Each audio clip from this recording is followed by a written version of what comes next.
Hello বন্ধুরা, আজ আমি যে জিনিসটা বানাচ্ছি সেটা আপনাদের কাজে লাগবেই। যারা টেলারিং করেন তাদের তো অবশ্যই। তো আমি কাপড়টাকে লম্বা লম্বা ভাঁজ করে নিয়েছি, 80 সেন্টিমিটার কাপড়টাকে 2 ভাঁজে এবং 4-5টা সেলাই করে নিয়েছি। অবশ্যই একদিকটা খোলা রেখেছি, পরে উল্টে দিয়েছি কাপড়টাকে। এবার সুতো একটা সুতো মাপ করে আমি চকে করে দাগ দিয়ে নিচ্ছি। ফিতে দিয়েও মাপতে পারো। এবার আমার 3টে ভাঁজ হয়েছে, তো আমার 3টে ভাঁজ হয়েছে, চকে করে আমি দাগ নিয়ে নিচ্ছি। এবার ভাঁজের চকের যে দাগগুলি করেছি ওটাতে বসিয়ে এবার সেলাই করে নেব।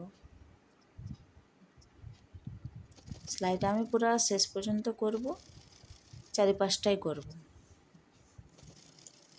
দেখুন এগুলো এক একটি পকেট তৈরি হয়ে যাচ্ছে।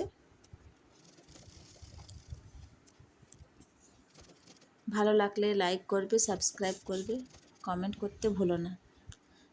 তো এদিকে আমার হয়ে যাচ্ছে সেলাই। এবার আমি টাঙানোর জন্য দুটো দড়ি দিয়ে দিচ্ছি, ভাঁজ করে উপরে চাপ সেলাই দিয়ে দিলাম। একইভাবে আরেকটা দিয়ে দিলাম।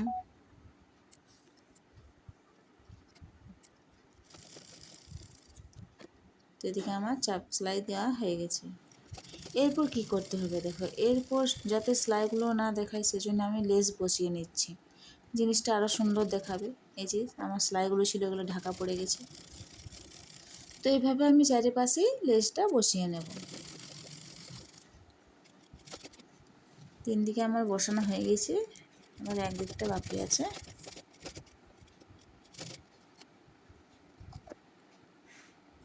এই যে বসানো কমপ্লিট।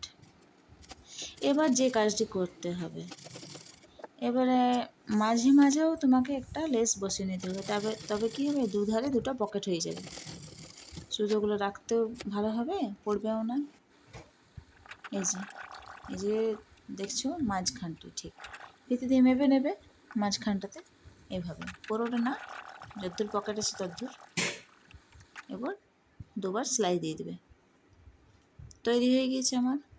যেখানে খুশি টাঙাও এবং সুতোগুলো রেখে নাও।